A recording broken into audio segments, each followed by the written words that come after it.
Hello friend, इस video lecture में आप सभी का स्वागत है। इस वीडियो लेक्चर में हम बात करेंगे राउल्ट के नियम की। तो आज हम बात करेंगे राउल्ट के नियम की या द्रव द्रव विलयन।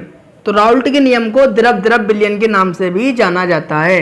विलयन चैप्टर चल रहा है, आपको पता है विलयन दो पदार्थों से मिलकर बने होता है। विलयन किससे मिलकर बना होता है? दो पदार्थों से, चाहे वो ठोस या द्रव मिल जाए आपस में, या द्रव गैस मिल जाए, या आपस में द्रव द्रव मिल जाए, या गैस गैस मिल जाए, या ठोस ठोस। यानी जब दो पदार्थ आपस में मिलते हैं जबकि बनता है आपका विलयन बनता है। तो इसलिए दो द्रव द्रव को हमने आपस में मिलाया और क्या बन गया? विलयन। तो अब हम बात करेंगे राउल्ट के नियम की, और राउल्ट के नियम को द्रव द्रव विलयन के नियम से भी जाना जाता है। अब राउल्ट ने नियम क्या दिया था, इसको पढ़ते हैं। तो किसी द्रव्य विलयन, तो क्या है आपका? किसी द्रव्य विलयन। तो विलयन आपका दो पदार्थों से मिलकर बनता है। तो जी यहाँ पर जो विलयन बना है द्रव द्रव से मिलकर बना है। किससे मिलकर बना है? दो द्रव आपस में मिले और विलयन बन गया।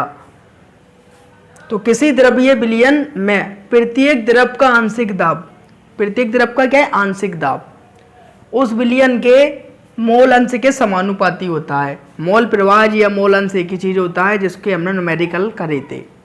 तो नियम क्या दिया इसने? किसी द्रव्य विलयन, द्रव्य विलयन किसका मतलब है? यानी द्रव द्रव आपस में मिले हैं, प्रत्येक द्रव का आंशिक दाब यानी उस पर कोई दाब लगाया जा रहा है उस विलयन के मोल अंश के समानुपाती होता है।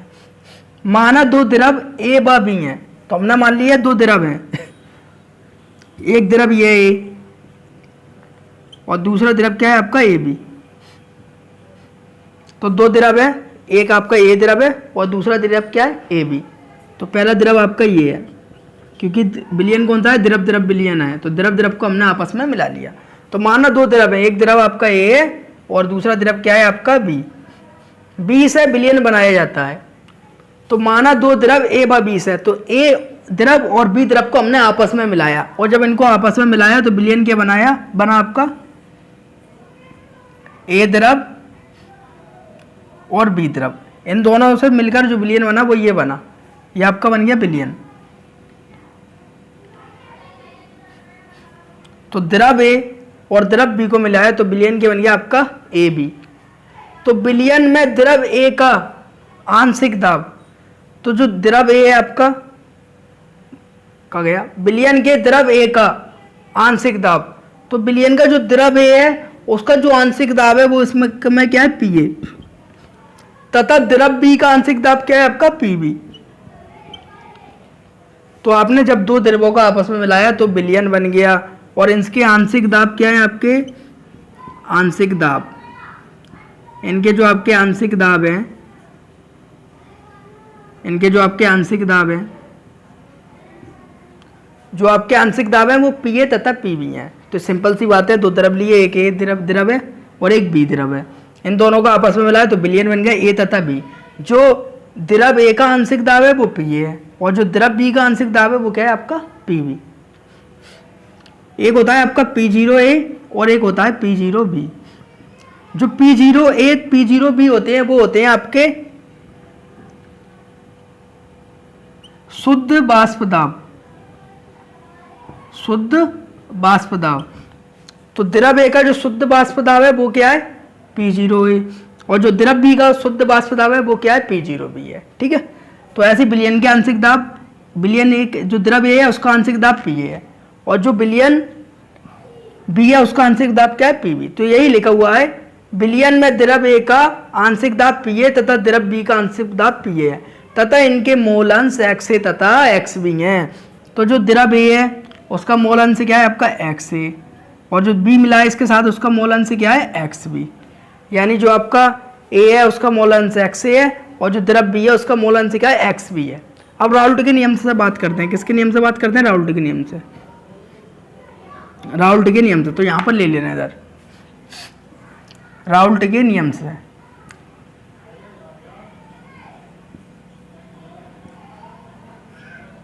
तो एक बार और पढ़ते हैं। राउल्ट ने नियम क्या दिया था आपको? किसी द्रव्य विलयन में प्रत्येक द्रव का आंशिक दाब, तो पहला हमने द्रव ले लिया द्रव ए, तो प्रत्येक द्रव का आंशिक दाब, तो द्रव ए का आंशिक दाब क्या है? पी ए। प्रत्येक द्रव का आंशिक दाब उस विलयन के मोल अंश के समानुपाती होता है। तो जो द्रव ए है इसका आंशिक दाब क्या है? पी ए, और मोल अंश क्या है इसका? एक्स ए। तो किसके समानुपाती होता है? मोल अंश के समानुपाती होता है। तो पी ए समानुपाती किसको हो जाएगा? एक्स ए। तो राउल्ट ने नियम दिया था जो आंशिक दाब होता है उस द्रव के मोल अंश के समानुपाती होता है। तो जो आंशिक दाब ए का है तो मोल अंश भी किसके समानुपाती होगा? ए वाले द्रव के मोल अंश के समानुपाती होगा। तो आपको पता है जब समानुपाती का साइन हटता है, इसको मान लेना समीकरण 1, जब आपका समानुपाती का साइन हटेगा तो क्या आएगा आपका? पी ए बराबर पी जीरो ए। पी जीरो ए क्या है? मैंने बताया पी जीरो ए शुद्ध वाष्प दाब है और पी जीरो बी द्रव का शुद्ध वाष्प दाब है। तो समानुपाती का पी ए, अगर समानुपाती का आपका साइन हटेगा तो यहाँ पर क्या आएगा? पी जीरो ए। तो पी ए बराबर P zero A x A.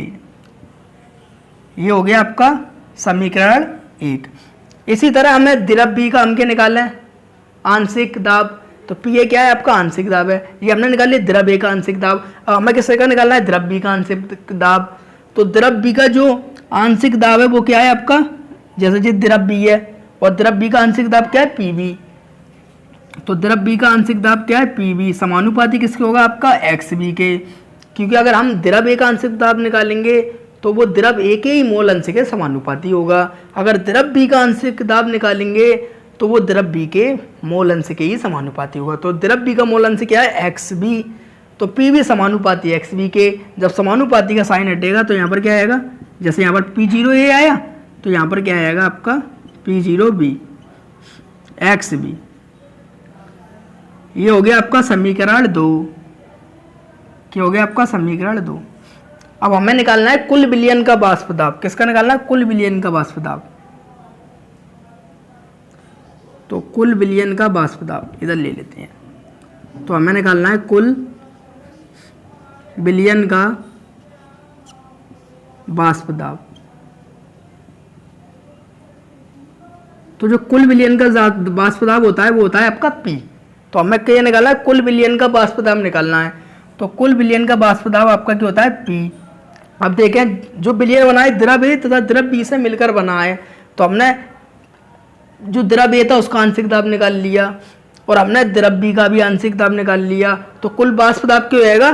P A तथा पी बी के योग के बराबर। यानी विलयन किससे मिलकर बनता था? पीछे पड़ा था विलय विलायक से, लेकिन यहाँ पर ये दोनों द्रव हैं, कोई सा विलय हो सकता है और कोई सा भी आपका विलायक हो सकता है। तो इन दोनों का टोटल हो जाएगा, यानी इन दोनों के आंशिक दाबों का योग कुल वाष्प दाब के योग के बराबर होगा। तो P बराबर हो जाएगा आपका P A plus P B. तो कुल वाष्प दाब की हो गया आपका P बराबर P A plus P B. ये हो गया आपका कुल वाष्प दाब। P क्या है आपका? कुल विलयन का वाष्प दाब। तो कुल विलयन का वाष्प दाब दोनों आंशिक द्रव ए और द्रव बी के आंशिक दाबों के योग के बराबर होता है। तो P बराबर पी ए का मान पुट करो। पी ए बराबर क्या होता है आपका? पी जीरो एक्स ए। तो पी ए की जगह हमने लिख दिया पी जीरो ए और एक्स ए। इसी तरह पी बी का ये क्या है? राउल्ट ने अपना नियम दिया था, तो इस पूरे नियम को हम समझ रहे हैं। यहाँ तक आपके समझ में आ गया। कुल जो वाष्प दाब होता है वो किसके बराबर होता है? ये एक तरीके से डेरिवेशन है, यानी हमें कुल वाष्प दाब निकालना है पी। तो आपको इसके न्यूमेरिकल भी आते हैं और कुल वाष्प दाब निकलवाता है। तो ये क्या है? पी ए द्रव ए का आंशिक दाब है और जो पी बी क्या है? वो द्रव बी का आंशिक दाब है। तो कुल वाष्प दाब होता है पी बराबर पी ए प्लस बी। तो पी बराबर पी ए का मान हमने ये निकाला था, पी ए बराबर क्या होता है? पी जीरो एक्स ए, वो यहाँ पुट कर दिया। पी बी बराबर क्या होता है आपका? P zero X B. तो पी बी बराबर पी जीरो बी और एक्स बी। तो कुल वाष्प दाब क्या होता है? पी बराबर P zero X A P zero B X B. इसको और सॉल्व कर सकते हैं क्योंकि हमने पढ़ा था मोल अंश में एक्स ए प्लस एक्स बी का योग कितना होता है आपका? 1 होता है कुल। ये सूत्र हमने पढ़ा था, यानी एक्स ए तथा एक्स बी का टोटल योग 1 होता है।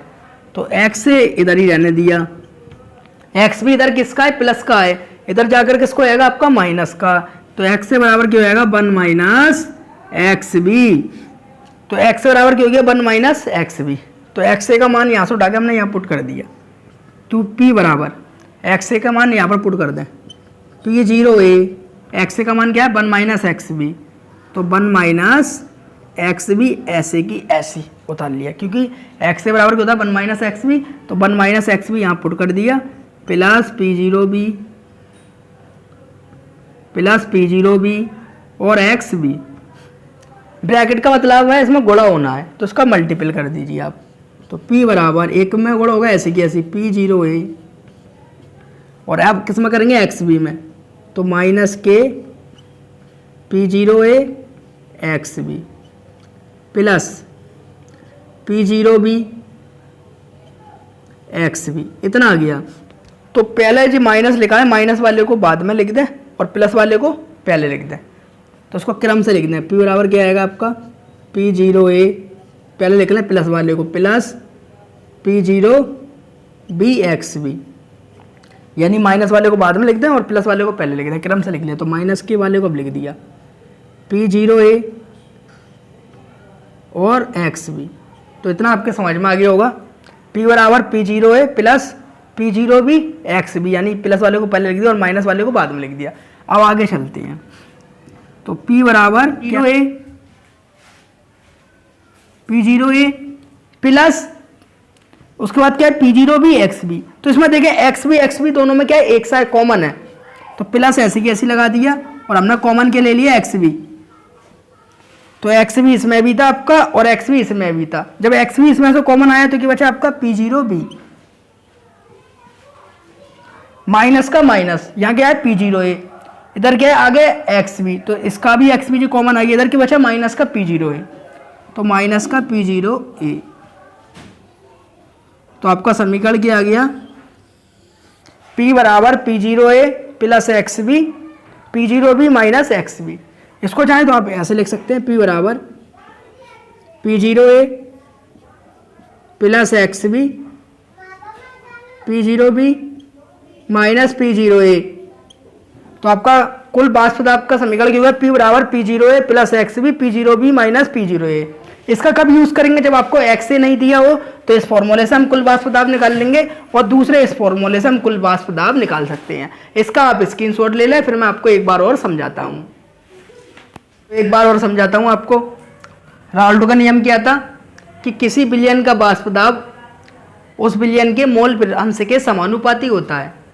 तो द्रव A का आंशिक दाब क्या था, PA, और द्रव A का मोल अंश क्या था, XA।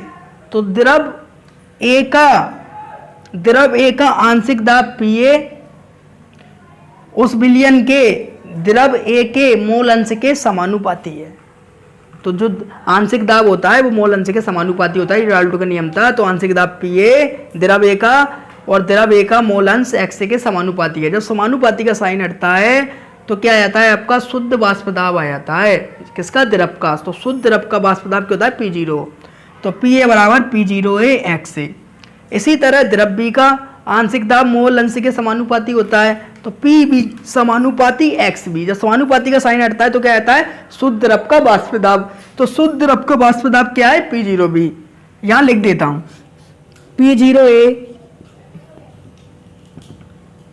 P0A तथा P0B शुद्ध द्रव के वाष्प दाब है। तो P0A तथा P0B शुद्ध द्रव के वाष्प दाब है। तो आपका जो द्रव A था उसका आंशिक दाब क्या हो गया, P0A XA, और जो आपका द्रव B था उसका आंशिक दाब क्या हो गया, P बराबर P0B XB। लेकिन हमें क्या निकालना है, कुल वाष्प दाब। तो कुल वाष्प दाब होता है P बराबर PA प्लस B, यानी PA का और PB का टोटल किसके बराबर होता है, कुल वाष्प दाब के बराबर होता है। तो कुल वाष्प दाब बराबर PA प्लस PB। PA का मान यहाँ पर हमने निकाला था समीकरण 1, तो समीकरण 1 से PA का मान यहाँ पर पुट कर दिया P0 XA। इसी तरह PB का मान समीकरण 2 में से PB बराबर क्या है, P0B XB, समीकरण 2 में से उठा के यहाँ पुट कर दिया P0B XB। हमने मोल अंश का फॉर्मूला पढ़ा था, मोल अंश में कि XA और XA प्लस XB का जो टोटल होता है, योग होता है, वो 1 के बराबर होता है। तो XA प्लस XB बराबर क्या होता है, 1। XB इधर उठा के ले गए, वो किसको गया, माइनस का। तो X बराबर आ गया 1 माइनस XB। XA का मान यहाँ पर पुट कर दिया, तो XA की जगह रख दिया 1 माइनस XB प्लस के P0B XB ऐसी की ऐसी हमने लिखे रहने दिया। P0A ऐसी की ऐसी, क्योंकि P0A का 1 में गुणा होगा तो कोई फर्क नहीं पड़ेगा, और P0A का XB में गुणा करा तो माइनस के P0A XB। और प्लस के P0 भी एक्स भी ऐसी की ऐसी आ गया। फिर हमने क्या करा, क्रम से लिखा, पहला क्या था प्लस, उसके बाद क्या था माइनस। तो पहले प्लस वाले को लिख दिया P0 भी एक्स भी, उसके बाद माइनस वाले को लिख दिया P0 एक्स भी। P0 भी एक्स भी माइनस P0 एक्स भी में इन दोनों में कॉमन क्या था, एक्स भी था। तो यहाँ पर ऐसे कैसे उतारा, P बराबर P0 जो यहाँ लिखा था P0, इधर भी एक्स भी था इधर भी एक्स भी था, तो दोनों में से एक्स भी के ले लिया कॉमन। तो इधर क्या रह गया P0 भी, वो लिख दिया, माइनस लगा था माइनस लगा दिया, P0 लिखा था P0 लिख दिया। व्हाट है P बराबर P0 प्लस एक्स भी, जैसे यहाँ लिखा था वैसे वैसे उतार दिया, कॉपी कर दिया। ये क्या हो गया, आपका राउल्ट का नियम हो गया। उम्मीद है आपको वीडियो अच्छी लगी होगी। वीडियो अच्छी लगी हो तो वीडियो को लाइक करें और हमारे चैनल को सब्सक्राइब करें, और वीडियो को अपने दोस्तों को शेयर करना ना भूलें। ऐसी वीडियो मैं आपके लिए लाता रहता हूँ। और आपको अगर नोट्स चाहिए हो तो हमारे व्हाट्सअप नंबर पर संपर्क करिए। ये हमारा व्हाट्सअप नंबर है 63 980 45 595। अगर आपको नोट्स चाहिए किसी भी चैप्टर के तो व्हाट्सअप नंबर पर कांटेक्ट करिए, जिससे मैं आपको हर चैप्टर के दे दूँ नोट्स। और कोई भी दिक्कत हो तो आप व्हाट्सअप नंबर पर पूछ सकते हैं। ये व्हाट्सअप नंबर है 63 980 45 595। और वीडियो को लाइक करें और चैनल को सब्सक्राइब करें और अपने दोस्तों को शेयर करना ना भूलें। Thank you watching the video.